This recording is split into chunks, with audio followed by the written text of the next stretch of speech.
The sky over North Dakota hung low and gray, like an old wool blanket stretched across the endless fields of sun-scorched grass. Noah Wallace, 36, stepped off the interstate bus, his worn-out combat boots crunching into the fine, dusty earth. A tattered backpack sagged on his shoulders, heavy with things no one really knew.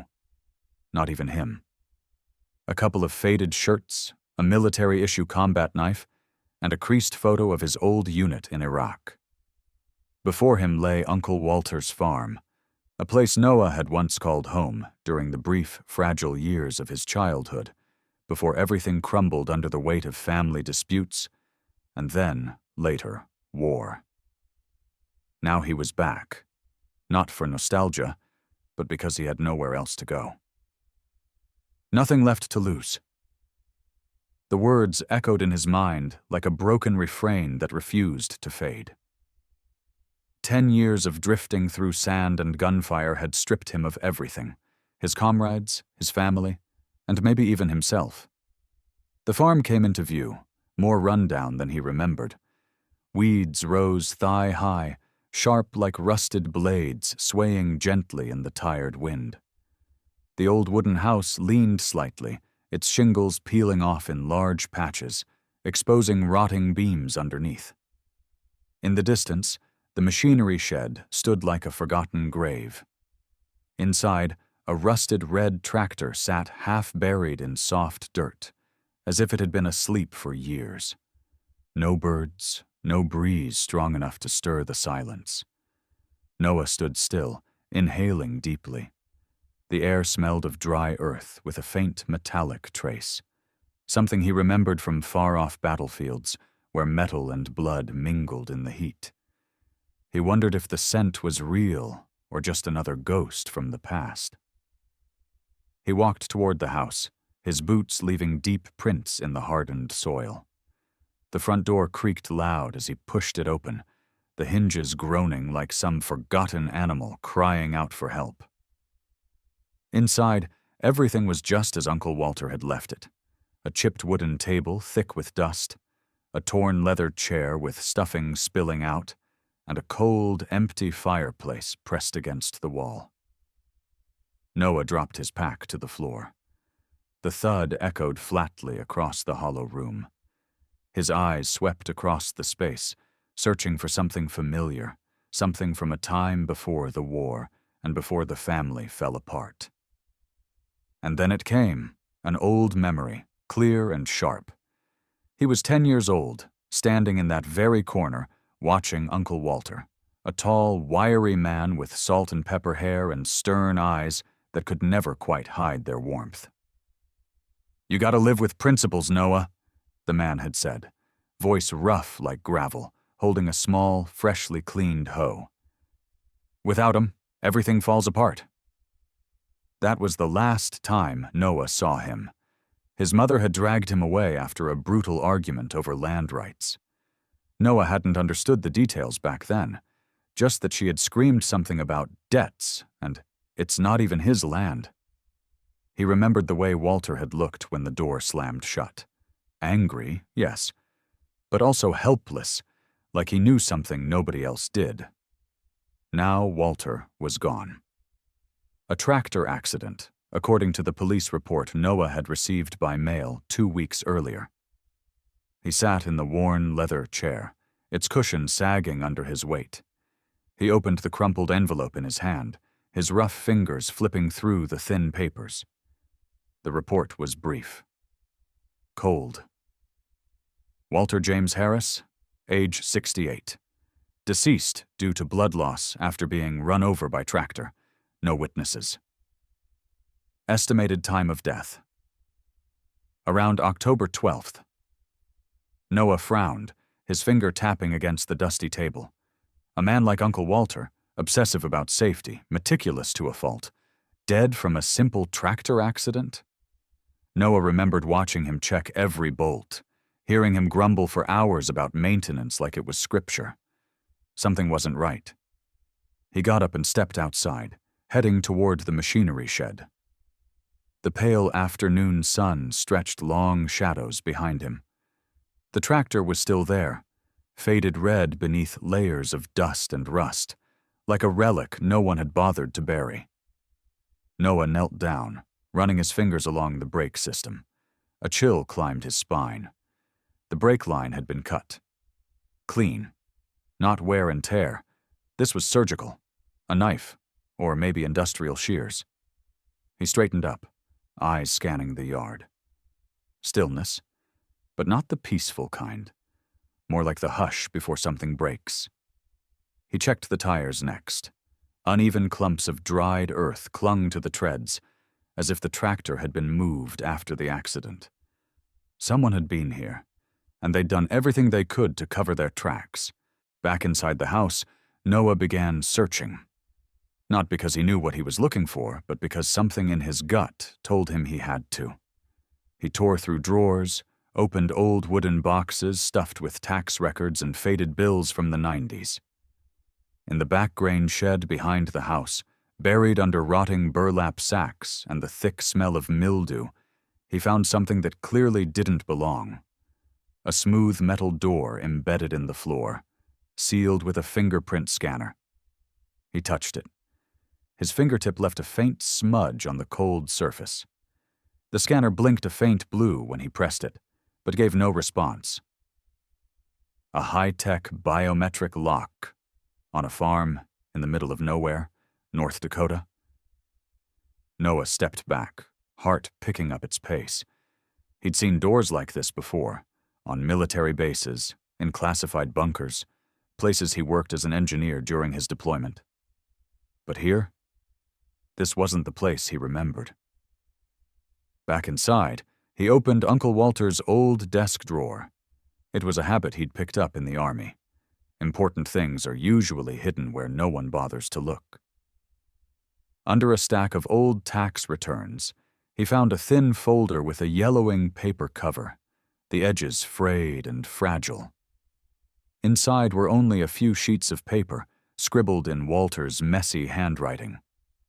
Station 47. Do not open.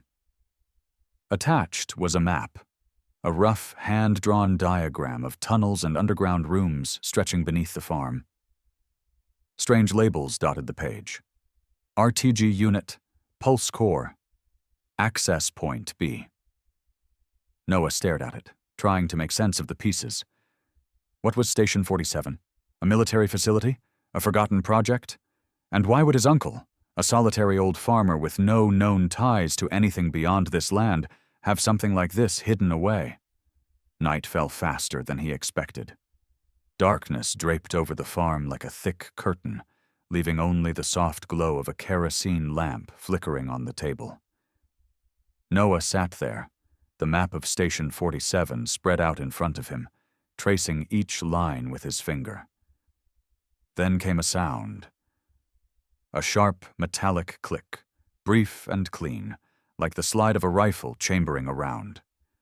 He shot up, hand instinctively reaching for the combat knife on his belt. Old habits from war zones didn't die easy. Outside, the wind picked up, whispering through the dry grass. He stepped out onto the porch, eyes sweeping across the blackness. A faint glint flashed near the old cattle barn. Not a flashlight, more like the reflection off a lens. A camera? Noah clenched his jaw. That old familiar edge of danger rose in his chest. He moved toward the barn, steps quiet and practiced, like the jungle patrols in Iraq.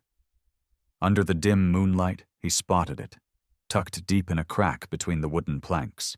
A tiny surveillance camera, its wires expertly tucked under the straw. He returned to the house, breath heavy, pulse sharp. Digging deeper through Walter's things, he was determined now. At the bottom of another wooden box, next to a few rusted shotgun shells, he found a small, battered leather journal. The early entries were simple, farmer stuff. May 3rd, 1995. Fixed eastern fence. August 12th, 2001. Pump broke again. Called mechanic from town. But near the back, the handwriting changed, written in shaky red ink. If you've come back, Then believe me, it wasn't an accident. Don't let them take it. Noah shut the journal, his hand cold, the chill crawling up into his chest. Another click echoed from outside, closer this time. He looked out the window. A thin track in the dirt, tire marks, not from a truck, something smaller. An ATV. Someone had been here, and they hadn't left. Noah sat back down, hands resting on the map of Station 47. He had no idea what he was stepping into. But one thing was now crystal clear. Uncle Walter didn't die by accident. And this farm, the place he once thought of as peaceful, was hiding something far bigger than anything he'd ever faced in war. The next morning, pale sunlight pushed weakly through a blanket of heavy clouds, casting a washed-out glow across the farm. Noah woke up in the old leather chair, his neck stiff from a restless night. The sound of that metal click and the faint tire marks still haunted him. But when he checked the cattle barn at dawn, the camera was gone. Only a small hole in the wood remained, like it had never been there.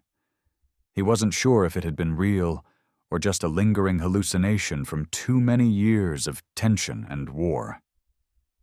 But the Station 47 map spread across the table?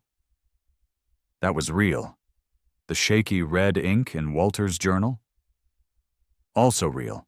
He needed answers. And step one was fixing the water system. The only thing on this farm still half alive. Noah drove Walter's old pickup 10 miles into the nearest town. A sleepy place with little more than a gas station, a repair shop, and a diner that did both. At the pump repair store, he met Ruby Harris. She looked to be about 30, brown hair pulled into a high ponytail, wearing a faded denim jacket and ripped jeans. More like a local than a technician. "I'm with the wind energy company," she said confidently, flashing a polite but measured smile. "Heard someone out at the Wallace place needed a pump fixed?" Noah nodded, watching her closely. She moved fast and spoke smoothly, but there was something in her eyes. Sharp, calculating, always scanning him with just a touch too much subtlety. He'd seen that look before. Intelligence officers. The kind who asked one thing but meant another. She rode shotgun back to the farm, holding a small toolbox in her lap. On the way, she tossed out casual questions. "So, you just got in. Has that place been empty long?" Noah gave short answers. Just enough to satisfy, nothing more. He didn't like strangers, especially not the overly curious kind. When they arrived, Ruby went straight to the old water pump near the back well. She popped the cover, tightened a few bolts with her wrench, every motion precise and practiced. "This system's ancient," she muttered, not looking up. "Voltage is unstable. You running a generator?" Noah shrugged, standing a few steps behind her with his hands in his pockets. "Haven't checked everything yet. Just got here yesterday." She nodded, but her next question made him pause. "That grain shed still usable? It's pretty big. Could be a good spot to install solar panels." Noah narrowed his eyes. The grain shed, where the fingerprint-locked metal door was, wasn't something you could easily spot from the main road. "Hadn't thought about it," he replied evenly, but a mental alarm had already gone off. Ruby smiled and kept working like it was nothing, but he noticed how she occasionally glanced over her shoulder, scanning the surroundings. Barn, main house, even the old power lines along the fence. That wasn't the gaze of a pump technician. By midday, the pump sputtered back to life. Water trickled out of the spout, weak but steady. Ruby wiped her hands on a rag from her pocket and stood up. "All done. If you need anything else, just call me through the shop." She handed him a small business card. Plain, just Ruby Harris and a number. Noah took it with a nod, saying nothing. When she pedaled away on a mountain bike parked by the gate, he watched her go, the sense of suspicion growing inside him. Her voice didn't carry the slightest hint of a North Dakota accent, No long vowels, no prairie twang. It was smooth, neutral, the kind of voice that had lived in many places and didn't want to be placed. That night, Noah didn't sleep.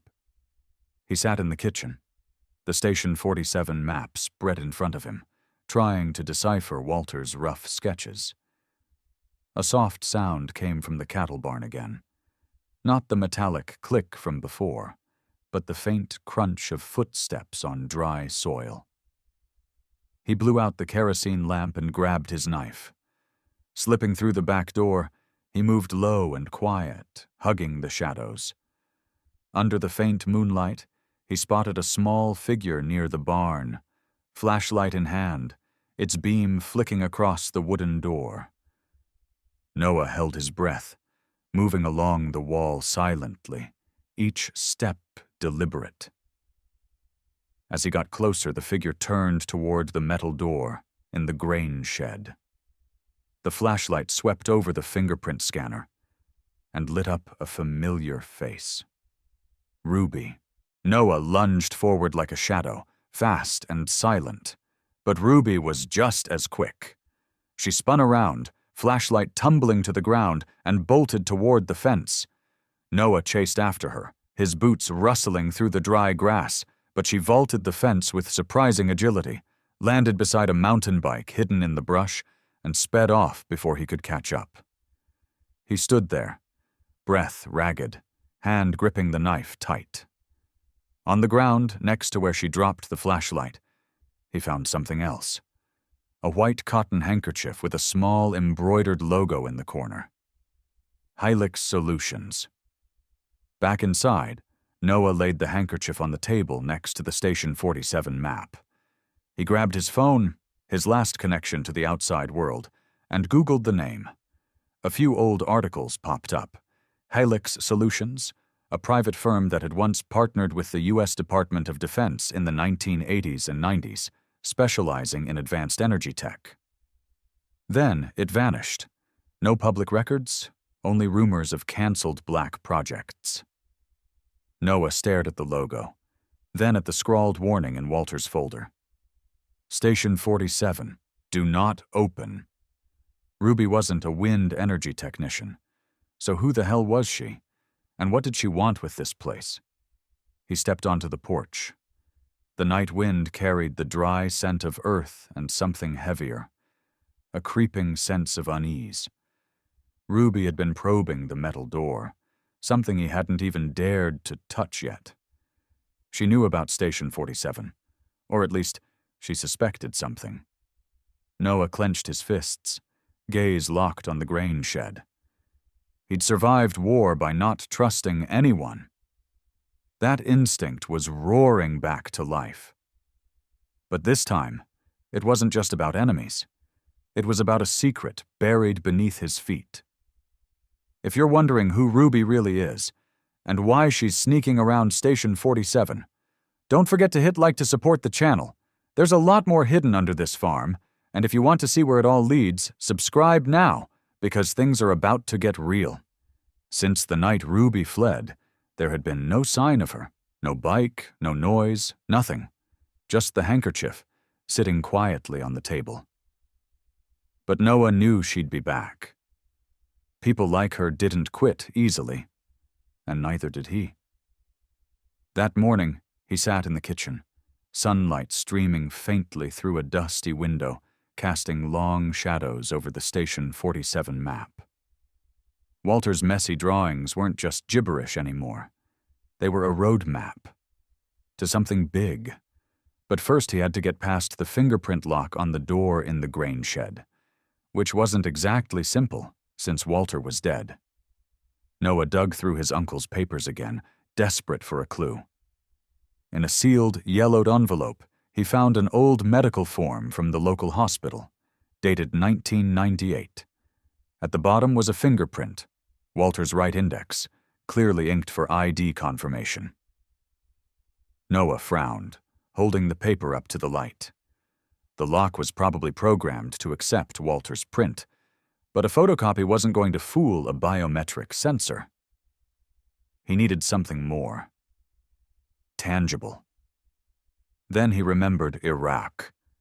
Abandoned bases. Old tech. His engineering unit had bypassed electronic locks before. An idea sparked. If he couldn't fool the reader, maybe he could outsmart it. He grabbed the fingerprint page, his combat knife, a small flashlight, and an old repair kit he found in the machine shed. A few wires, a pair of snips, and a 9-volt battery scavenged from Walter's busted radio. He walked to the grain shed.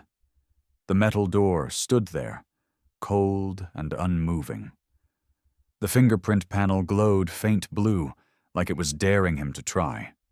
He pressed the paper fingerprint against the reader, holding it flat. No response. Exactly as expected. He muttered a curse under his breath and moved to Plan B. With the knife, he pried gently around the edge of the sensor, exposing a tangled mess of wires. Old model, military surplus probably, and vulnerable. He clipped a small wire from the repair kit, hooked it to the 9-volt battery, then carefully tapped it to 2 leads in the panel's control board. A tiny spark. The sensor flickered red, then turned green. The door shuddered. A sound of grinding metal filled the shed, low and ancient. Then, slowly, the door began to slide open. Before Noah stretched a concrete staircase that disappeared into darkness. He flicked on his flashlight, the beam sweeping across dust-covered steps thick with cobwebs. The smell hit him immediately.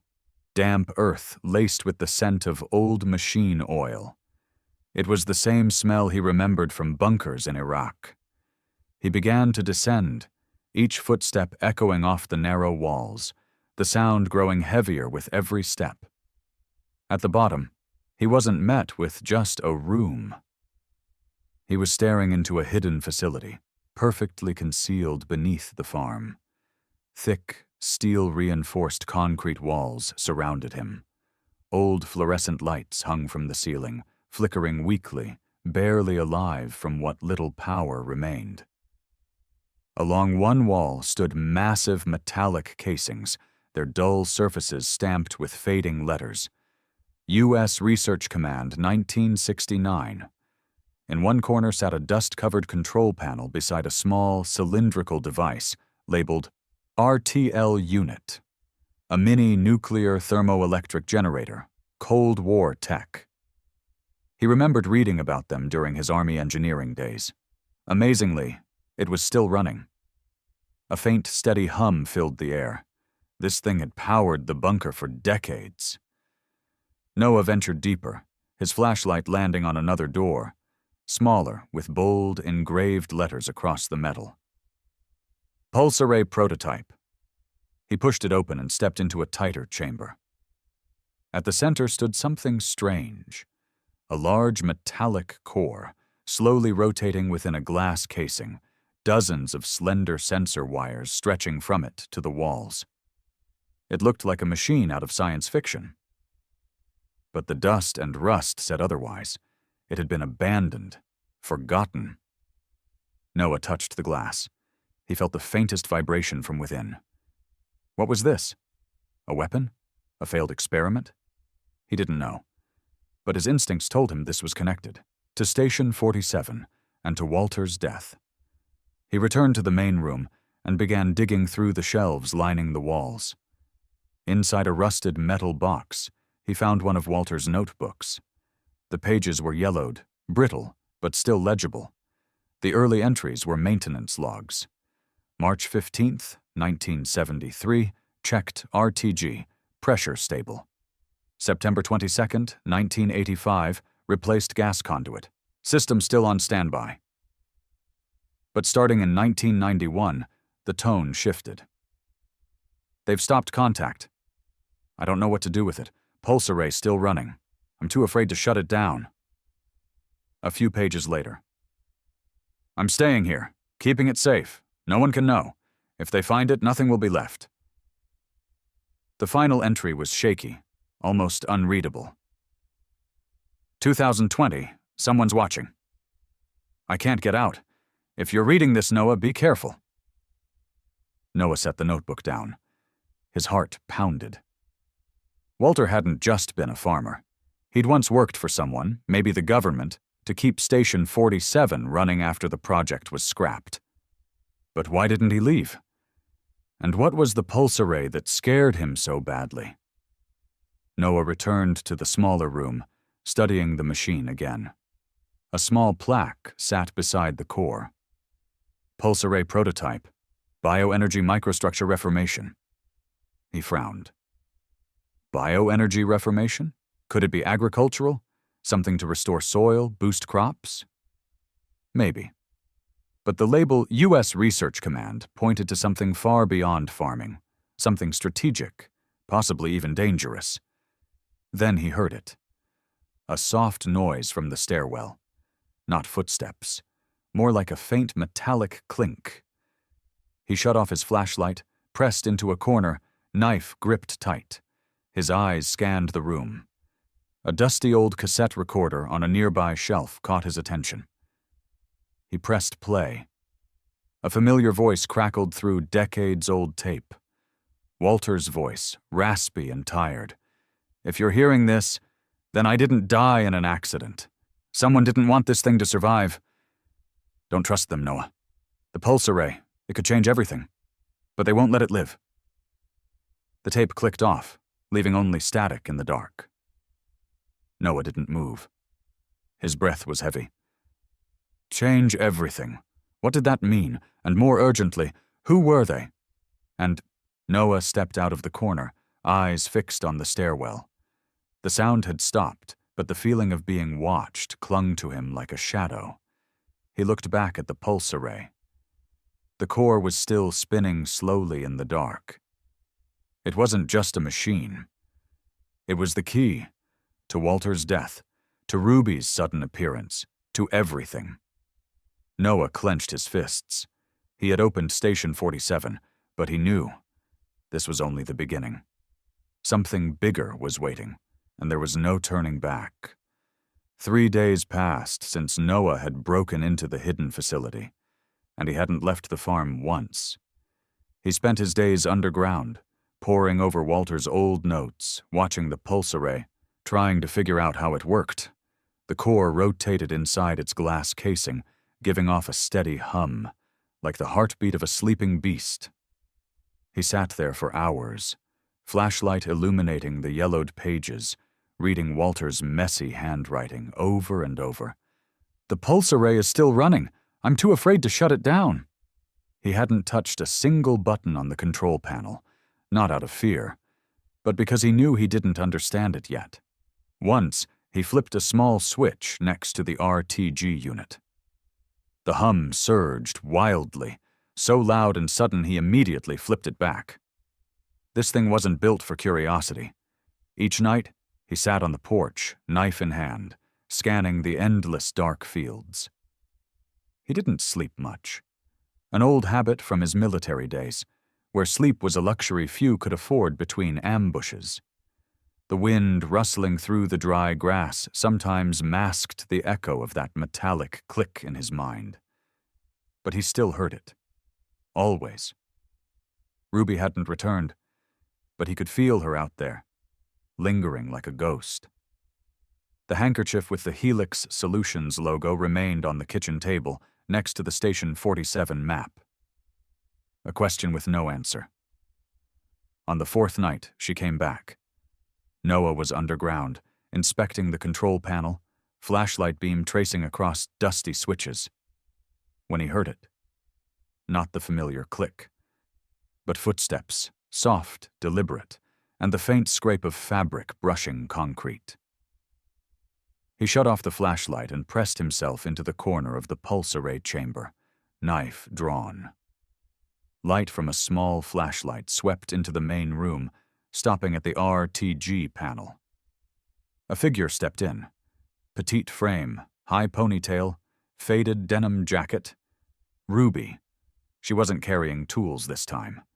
Just a small backpack and a handheld device, something like an EMF reader, its screen flickering with soft blue light. She approached the control panel, fingers gliding across the buttons, her gaze laser-focused. She murmured to herself, voice low, "If the RTG's still active, then the core has to be here." Noah didn't wait. He burst from the shadows, one arm around her neck, the other pressing the blade to her back. Ruby gasped, the device clattering to the floor, but she didn't scream. "Stop," she said, voice calm but shaky. "I'm not your enemy." Noah tightened his grip, voice low and cold. "You have 3 seconds to explain before I cut you open. 1. She exhaled slowly, raising her hands. "I'm Ruby Harris, Doctor of Philosophy in Quantum Physics. I work for Helix Solutions. But not in the way you think. 2. He released her, but kept the knife ready. His eyes never left her. Ruby rubbed her neck, picked up the fallen device, and sat down beside the control panel, leaning against the cold concrete wall. "I know you don't trust me," she said, voice steady. "I don't expect you to. But I'm not here to sabotage anything. I want to bring Station 47 to light." Noah frowned, taking a step closer. His shadow stretched long under the weak glow of her flashlight. "Bring it to light?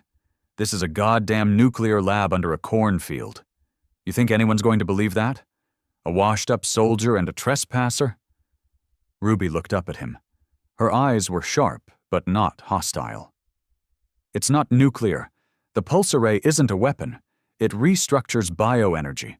It can restore dead soil, boost plant growth tenfold. I've seen test reports from the 70s. Barren land in Nevada turned into grassland in 3 days. I want to use it for sustainable agriculture, not war." Noah scoffed, but his laugh was hollow. His eyes didn't soften.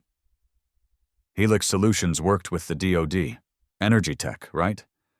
And you want me to believe you're not here for military gain?" Ruby stayed quiet for a moment, then reached into her backpack and pulled out an old stack of photographs. She handed them to Noah. "This is my father, James Harris, military engineer. Went missing near this area in 1985. I found internal documents from Helix. He worked on Station 47. When the order came to shut it down, he refused. I think that's why he died." Noah studied the photo. A middle-aged man with brown hair standing beside a machine that looked eerily like the pulse array. A faint smile, a notebook in his hand. Noah set the photo down, voice low and sharp. "So what do you want? Revenge? Or just answers about your dad?" Ruby shook her head, a shadow of sorrow flickering in her eyes. "Not revenge. I want to finish what he started. He believed the pulse array could heal dead land. No synthetic fertilizer, no poisoned soil. But Helix didn't want it public. They wanted to sell it off to the highest bidder. Black market tech. They buried the research."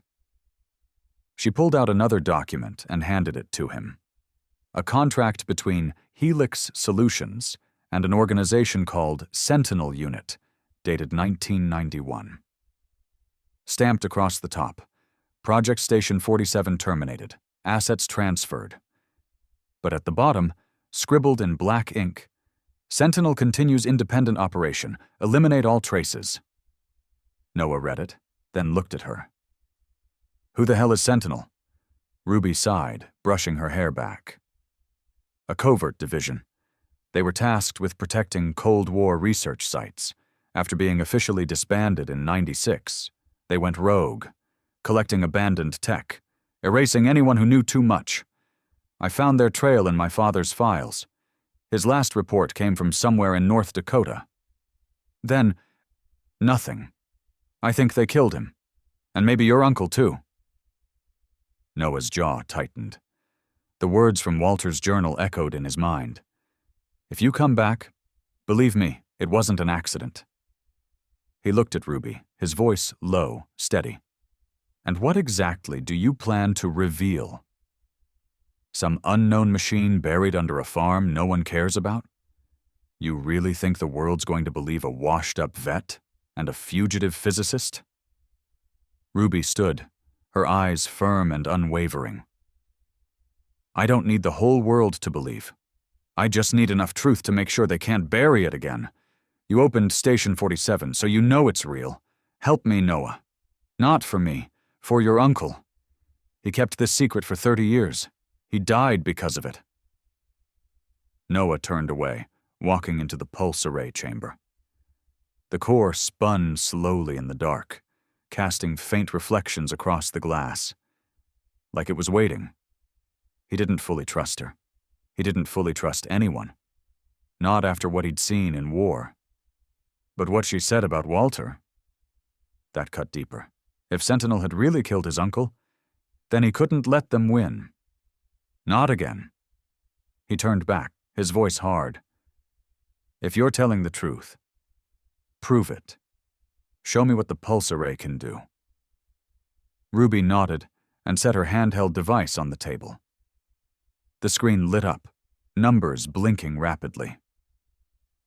"I need time to run diagnostics, check the RTG, the core, the sensors, but if you're in, we can run a small test, enough to prove it works."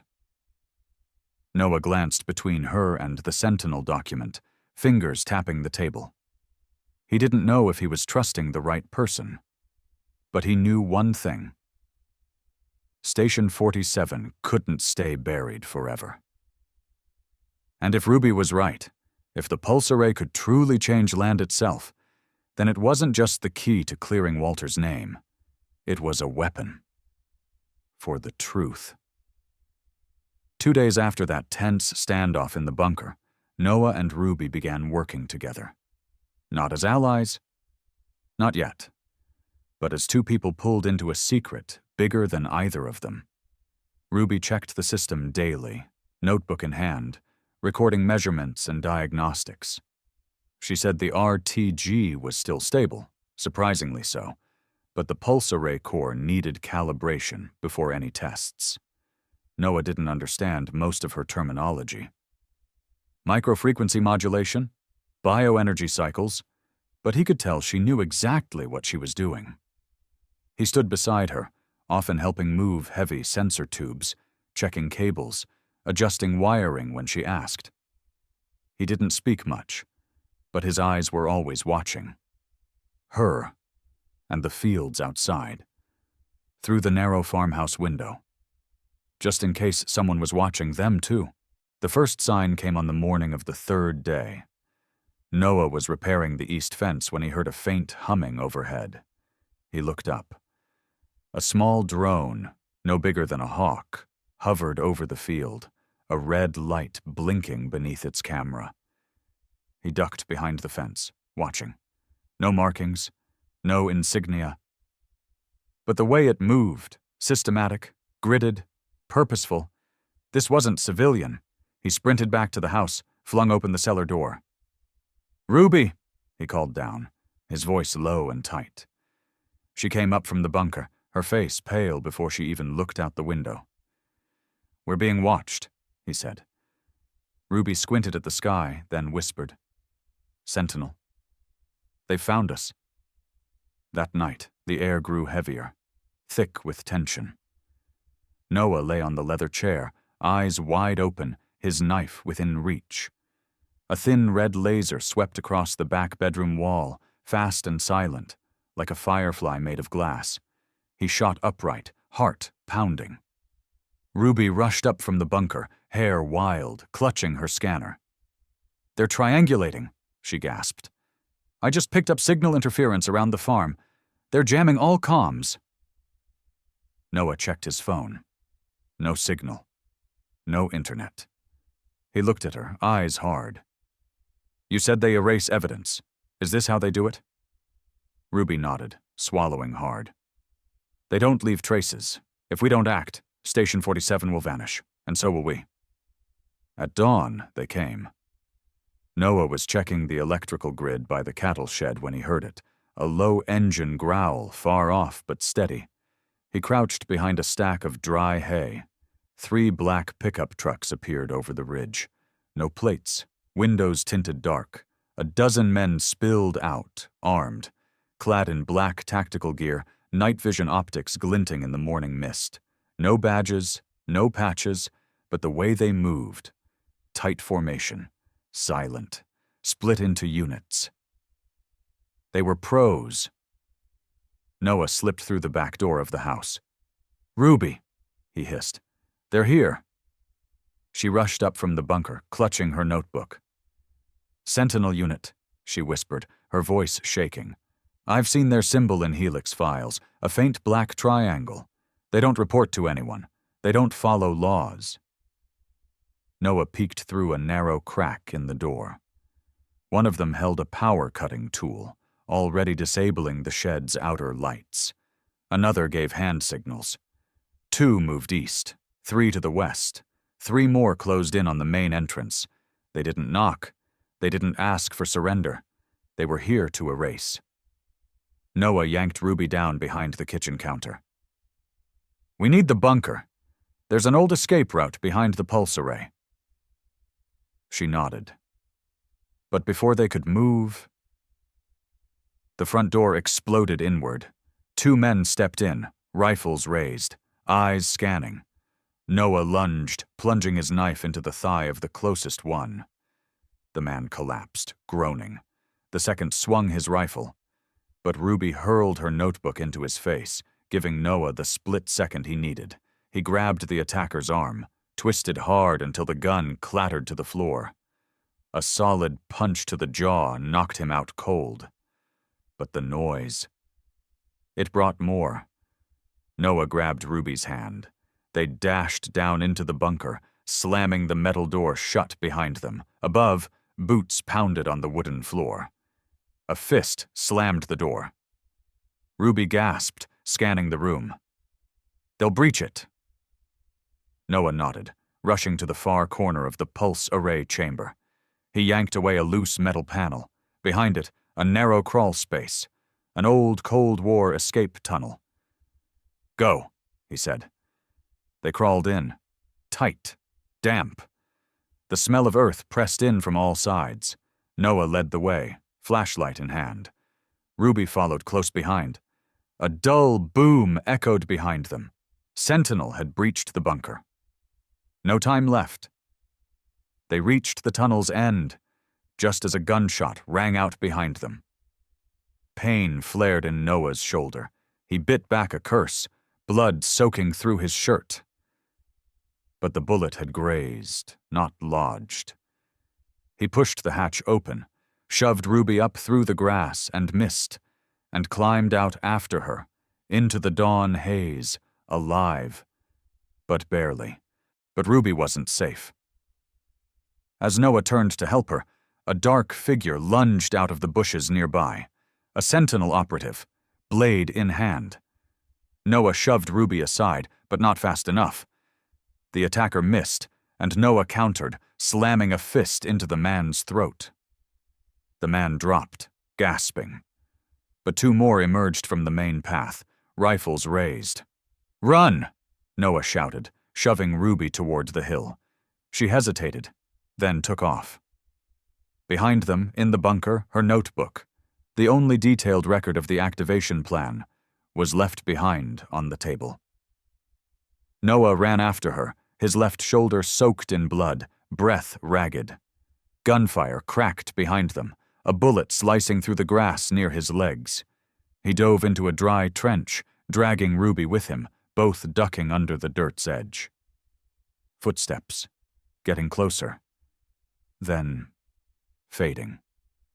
Maybe Sentinel thought they'd escaped farther than they had. Noah leaned back against the dirt wall, blood trickling steadily down his arm. Ruby knelt beside him, eyes red and wet. "I'm sorry," she whispered. "I didn't think they'd move so fast." Noah didn't answer right away. He reached into his pocket, pulling out a crumpled scrap of paper.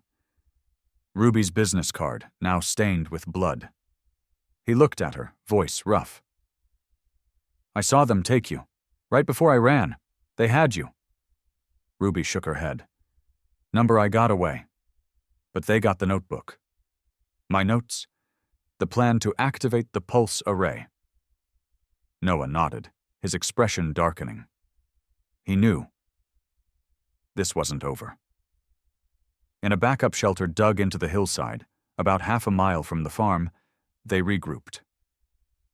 Noah found an old metal box hidden beneath the dirt floor. Inside, a second cassette tape from Walter. Label: 4L. He slid it into the small tape player inside the box. Walter's voice crackled to life. Rougher this time.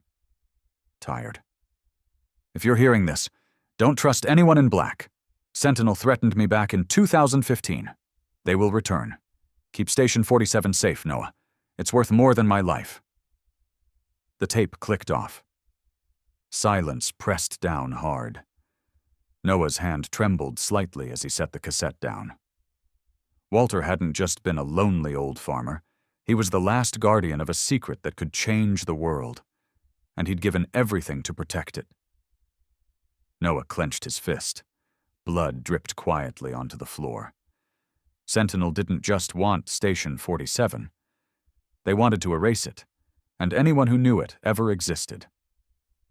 After the attack, Noah and Ruby lay low in the hidden hillside shelter. His shoulder still bled, a dull, throbbing ache from the grazing shot. But he barely noticed. He sat against the damp dirt wall, the wound wrapped in a strip torn from Ruby's sleeve. His eyes, full of exhaustion and fury, stayed alert. Ruby sat across from him, arms wrapped around her knees. The notebook was gone. The plan, gone. "They'll destroy it," she whispered. "Or worse, use it." Noah didn't reply. He stared at Walter's cassette, the smudged label barely readable in the weak flashlight beam. They couldn't stay here. Not for long. Sentinel would return. And next time, they wouldn't miss. Noah stood slowly, his shoulder flaring with pain. He gritted his teeth. "I know someone," he said hoarsely. "Hayden Mitchell. Used to be a marksman in my unit. Afghanistan. Now he's an investigative journalist. Digs up government secrets for a living. If anyone can help us, he can." Ruby looked up, eyes wide with a flicker of hope. "You trust him?" Noah nodded slowly. "He saved my life once. I owe him." They left the shelter after sunset, moving quietly across the dry grass under the pale moonlight. Noah led, left arm pressed to his bleeding shoulder, knife in his right hand. Ruby stayed close behind, breath sharp but steady, clutching the only remaining bag they had. Halfway to the nearest town, 15 miles through rough country, they heard it. An engine, low, rolling slow over dirt roads, a black pickup truck. Lights off. Crawling. Noah grabbed Ruby, pulled her down behind a thick bush. His heartbeat thundered in his ears. The truck stopped. 2 figures stepped out. Night vision lenses flashed green in the dark. "Sentinel," Noah murmured. "They're not done." Noah motioned for Ruby to stay silent, intending to lead her around the bush and keep moving. But before they could shift, one of the Sentinel operatives turned back. His scanning light swept straight over their hiding spot. "There!" he shouted. Gunfire erupted. Noah shoved Ruby forward, yelling for her to run. But another man pounced from the side, fast as a predator. He tackled Ruby, dragging her into the grass, hand clamped over her mouth before she could scream. Noah spun around and lunged, but a bullet grazed his leg, sending him crashing to the ground. "Run!" Ruby cried, but the Sentinel operative hauled her into the truck. The door slammed, the engine roared, and the vehicle disappeared into the night, leaving dust in its wake. Noah punched the ground. Blood soaked through his shoulder and leg, turning the dry grass red, but he didn't stop. He couldn't. He had to find her. He limped into town, every step a surge of pain. By the time he reached Hayden's small house on the edge of town, the sky was beginning to lighten. He knocked 3 times, an old signal. The door opened. Hayden stood there. Tall, buzzed blonde hair, icy blue eyes sharp with suspicion. He looked Noah up and down, eyes narrowing at the blood. Jesus, you look like hell. What the hell happened? Noah staggered inside, collapsed onto the worn couch, gasping. Station 47. A machine called the pulse array. My uncle died for it. Sentinel hit us. They took Ruby. I need your help. Hayden shut the door, grabbed a beer from the fridge, cracked it open, but didn't drink. Sentinel unit, he muttered. I've heard whispers, off the books, used to clean up for the government until funding dried up. Now they freelance. He walked over to his desk, dragging out an old laptop and a thick folder. I've got a network. Hackers, ex-military, a few favors from inside the bureau. Let me check. His fingers flew across the keyboard, code and files flashing across the screen. Minutes passed. Then he turned, face grim. Sentinel had contracts with Helix Solutions until 2012. Then the paper trail goes dark. Now they're under the umbrella of Hawkswell Defense, a private military contractor. They've been selling black market tech ever since. If they've got Station 47, it's not for display. Noah clenched his jaw. They want to erase it, and Ruby's the only one who knows how to activate it. Meanwhile, Ruby was locked in an abandoned wooden cabin 20 miles away, camouflaged under signal jammers. She was tied to a chair, but they didn't interrogate her. Just watched. Waiting. She kept calm, observing through a crack in the wall. One guard. Headphones on, gun in hand, phone on the table. Sloppy. She waited for him to turn his back, used her shoe tip to loosen the rope around her ankle, inched closer. With one quick move, she knocked the phone to the floor. A brief burst of static scrambled his headset. He turned. Too late. Ruby rammed his head into the wall. He crumpled, unconscious. She freed herself, bolted out into the night, exhausted, bruised, but alive. She made her way back toward the bunker near Station 47, hoping Noah had survived. When she arrived, she saw the dry blood and deep footprints, signs of struggle. She dropped to her knees, breathing hard, eyes welling with fear. Please be alive. Then, footsteps. Distant. She ducked behind a bush, heart hammering. Two figures emerged from the darkness. Noah and Hayden. Noah! She called out, voice breaking. He turned, his expression softened the moment he saw her. She ran to him, tears streaming. I thought you were dead. I got away. He pulled her into a hug, one arm around her shoulder. I thought I'd lost you too, but it's not over. Inside the bunker, Hayden leaned against the wall, arms crossed. So, what's the play? Noah looked at Ruby, then down at Walter's cassette. We can't run forever. We have to bring Station 47 into the light. But not through the media. They'll twist it. We need to activate it, prove it works. Ruby wiped her face and nodded. I can reconstruct the plan from memory. If we get the pulse array online, they won't be able to deny it. Hayden smirked. That's insane, but I like insane. I'll help you broadcast. Anonymous livestream. Let the whole damn world see it. Noah went quiet for a moment, eyes distant. Then, in a low voice, he said, I once left a teammate behind in Afghanistan. Rescue order came through, but I didn't trust it. Thought it was a trap. He died because I hesitated. I've lived with that mistake for 10 years. I won't make it again. Ruby looked at him, her gaze softening. You're not making a mistake this time, she said.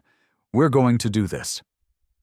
They started planning, not just to survive, but to beat Sentinel using the very thing they wanted to erase. Station 47 wasn't just Walter's legacy anymore, or her father's. It was theirs too. That night, under a moonless sky with only dim stars to guide them, the three of them, Noah, Ruby, and Hayden, returned to the farm. They moved quietly through dry grass, staying off the main road, where Sentinel might be lying in wait. Noah led the way, his shoulder still aching, but wrapped tightly in bandages from Hayden's first aid kit. Ruby carried a backpack full of sensors and tools, her hands trembling slightly, but her eyes were steady. Hayden brought up the rear, slinging a small camera and an encrypted transmitter over his shoulder. "If we pull this off," he whispered, "the whole world will see. If not, at least there'll be proof before they wipe it clean." They entered Station 47 through the old escape tunnel, avoiding the main door Sentinel had already breached. Inside, the bunker still reeked of oil and damp earth. The pulse array stood silent in its chamber, the metallic core glinting under Noah's flashlight. Ruby got to work immediately. She checked the RTG unit first, still humming with a steady rhythm. "Power's stable," she said, her eyes locked on the readout. "But the core needs calibration. I have to reset the gas pressure and sensor alignment." Noah nodded and helped move the heavy sensor tubing. His hands trembled, but he didn't stop. They worked for 2 straight hours, sweat soaking through their shirts. Ruby rebuilt the test sequence from memory, piecing together what had been in her stolen notebook. The plan: a small pulse, directed at a 5-meter patch of soil outside the bunker. "If it works," she explained, "the ground will restructure, grass will grow. Biological systems should stabilize in minutes." Noah stared at her. "And if it fails?" Ruby paused, then met his gaze. "Then we lose everything. But I believe it'll work." He said nothing, just nodded, eyes dark with resolve. Hayden set up his broadcast station in the main room, mounting the camera on a small tripod, syncing it with the encrypted transmitter. "I'll push the live stream through back channels, underground servers, darknet streams. They won't be able to trace it, but if it goes viral, they can't bury it either." Ruby nodded. "If this becomes undeniable, Sentinel can't erase everything fast enough." Noah looked between them. The pressure in his chest built. This wasn't just an experiment. It was a final stand. Against the people who killed his uncle. At midnight they began. Noah and Ruby stood at the pulse array control panel. Hayden crouched in the corner, watching through the lens. Ruby pressed the activation switch. The core began to spin, faster and faster. The hum grew louder, deeper. Sensor tubes quivered as a pale green light pulsed through the glass casing. "First pulse," Ruby whispered. Her fingers adjusted pressure dials. A sudden surge of invisible energy blasted through the vent conduit, out toward the 5-meter soil patch. They climbed to the surface, stood a few meters away, flashlights aimed at the earth. Cracks formed in the dirt, like spider webs, then sealed themselves. Grass sprouted, fast, from nothing to a lush green carpet in under 3 minutes. Small yellow wildflowers, daisies, bloomed out of season, releasing a faint sweetness into the crisp autumn air. Ruby checked the handheld reader, her eyes wide. "Biological stability, off the charts. It works. It really works." But the celebration died quickly. A low rumble, engines in the distance. Noah turned, saw headlights cutting across the base of the hill. A black armored truck crashed through the fence, tires shredding dry grass beneath them. Sentinel. 8 men, dressed in black. Rifles raised, moving fast toward the bunker. "They know," Hayden said, panic rising. "The stream's live. They're here to shut it down." Gunshots rang out. The first bullet smashed into the bunker wall, sending concrete shards flying. Noah shoved Ruby and Hayden behind a dirt mound, heart pounding. "Keep the camera running," he ordered Hayden. "No matter what happens." They retreated into the bunker, Sentinel's boots pounding above them. Noah glanced at the pulse array control panel. A red button caught his eye. one he hadn't noticed before. Defense override. Ruby saw it too, her face draining of color. It'll trigger a reactive pulse, she said, voice tight. It'll fry the core, destroy the machine. But it'll send out an EMP, enough to knock out all their gear. Noah's jaw clenched. And Station 47? Ruby bit her lip. It'll be gone. But we might win. He looked at her, then at Hayden, his camera still rolling, the red light blinking. This was the choice. Sacrifice the machine. To survive. And to let the world see the truth. The pounding on the main door grew louder by the second. Noah stepped up to the console, hand hovering over the red button. Uncle Walter protected this with his life, he whispered. Now it's my turn. He pressed the button. A low hum rumbled through the walls. Green light surged from the pulse array. A final breath. Then, black. An invisible wave burst outward. Above, the dry grass scorched in a controlled burn, as if the earth itself had ignited. Engines died. Headlights blinked out. Screams echoed. Sentinel's electronics were dead. They scrambled in confusion, blind in the dark, retreating, but the cost came swiftly. A shard of metal, ripped from the pulse array's core, shot through the air like a bullet. It hit Ruby, in the abdomen. She collapsed, hand clutching the wound as blood soaked through her shirt. "Ruby!" Noah shouted, rushing to her side. He caught her, pressed his hand over the bleeding. "Stay with me. You're okay. Ruby!" She smiled faintly, breath shallow. We did it. Now it's up to the world." Noah pulled her close, his eyes burning. Hayden dropped to his knees beside them, camera still rolling. "We're live," he said softly. "They saw everything." Noah looked down at Ruby, helpless. He had saved the truth. But could he save her? Station 47 had burned its final light into the night, and now it was in the hands of fate. Fade to black. Hayden finished setting up the stream in the corner of the bunker, attaching the camera to a small tripod and connecting it to the encrypted transmitter. "I'll push the live stream to underground networks," he said, fingers flying across his laptop. "Untraceable, but if we succeed, it'll spread." Ruby nodded. "If this becomes something they can't bury, Sentinel won't be able to clean it all up fast enough." Noah watched them both, a tightness rising in his chest. This wasn't just a test anymore. It was a war, their last stand against the people who had killed Walter. The trial began at midnight. Noah and Ruby stood at the pulse array control panel. Hayden crouched in the corner, lens focused, stream running. Ruby pressed the ignition button. The core spun faster, the low hum deepening into a thrum. Sensor tubes began to vibrate. A pale green glow radiated from the glass casing. "First pulse," Ruby whispered, adjusting the pressure valves. A silent burst of energy launched through the air duct, directed toward the soil sample outside. They rushed topside, flashlights cutting across the night. They stood several meters away from the test patch. The ground cracked, thin lines like spiderwebs, then sealed themselves. Grass sprouted, fast. From sprouts to a rich carpet in under 3 minutes. Small yellow wildflowers bloomed, out of season, their scent drifting gently through the cold autumn air. Ruby scanned the monitor, eyes glowing.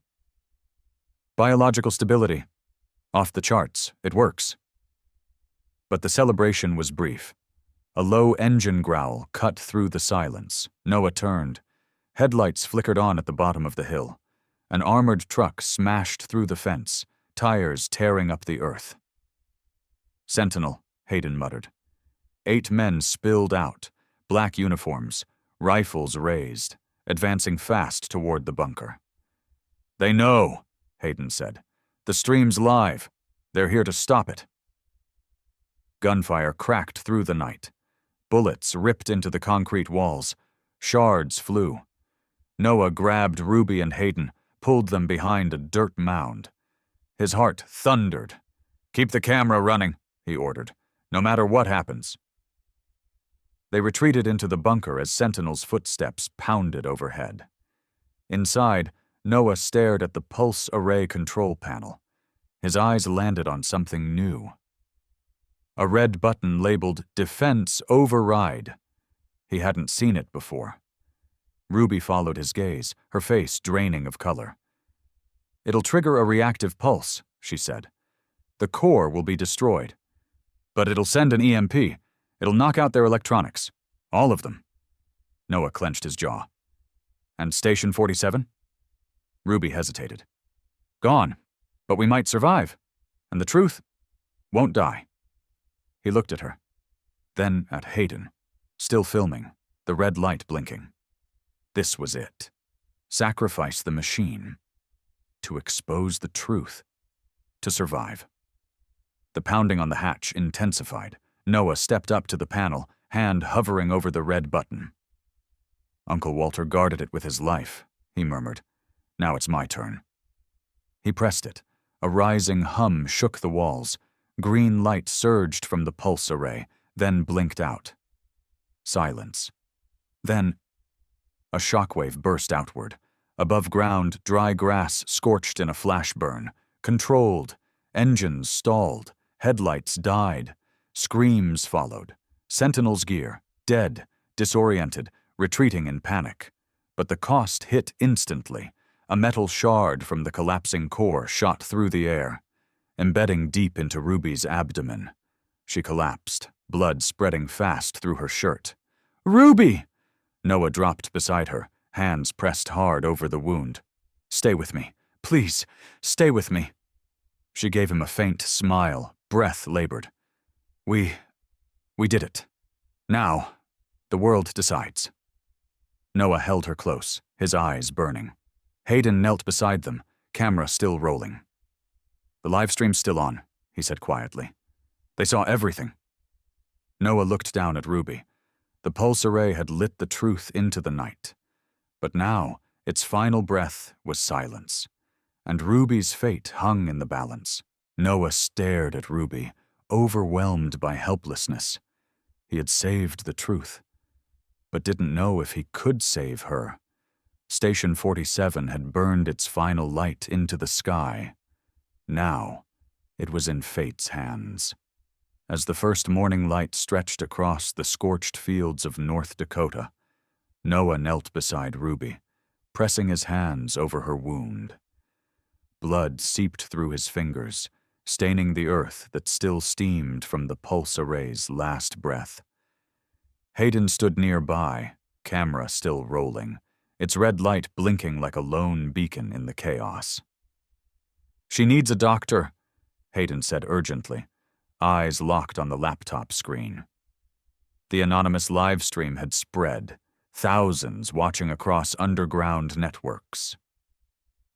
The numbers climbed by the second, images of grass erupting from dead soil, wildflowers blooming out of season, and Sentinel's retreat played across social media platforms. "The whole world's watching," Hayden whispered. "We did it." But Noah didn't hear. He only saw Ruby, her breath growing weaker, her eyes fading but still clinging to a smile. "Noah, you kept your word," she murmured, her hand trembling in his. "Don't talk," he choked out, voice raw. "You have to live." Hayden sprinted to the disabled Sentinel truck, searching for a med kit.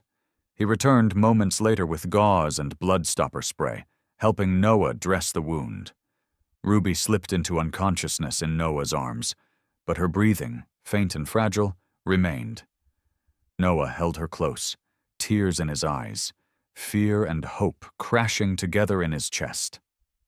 Within hours, the world erupted.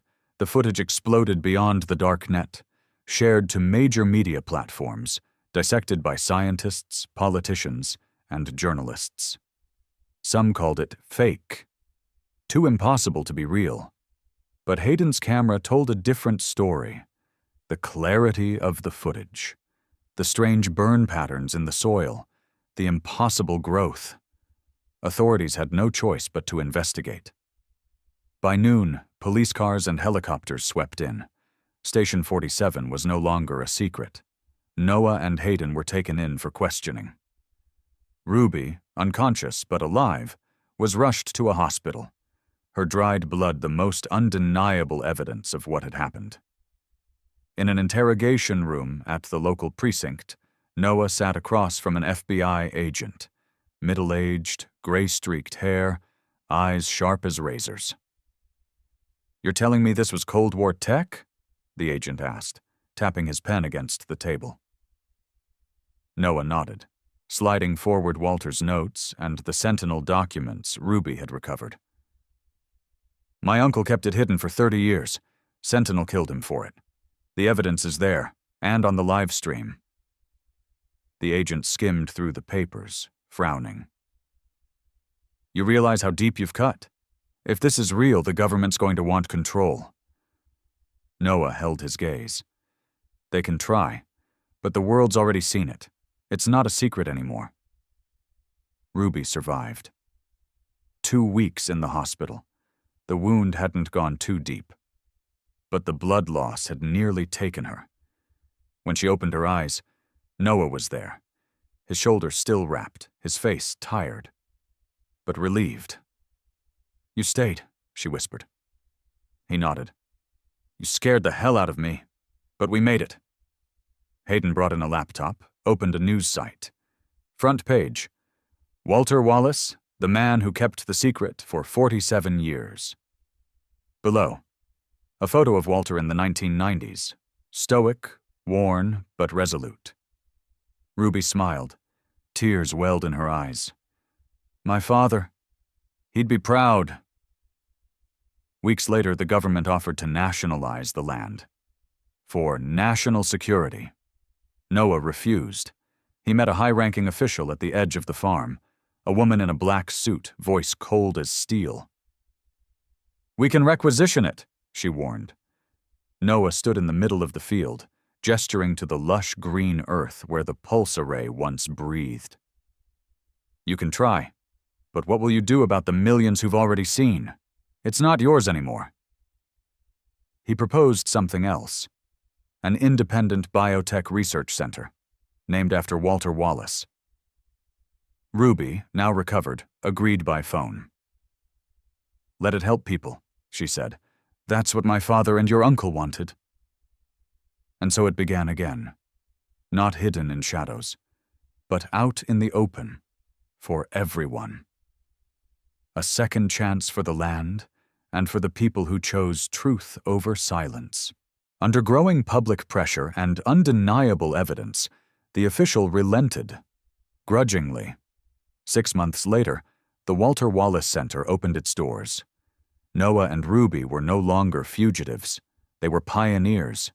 Students, researchers, and young scientists came to learn, to explore the restoration of soil through the remnants of the pulse array's data, even if the machine itself was gone.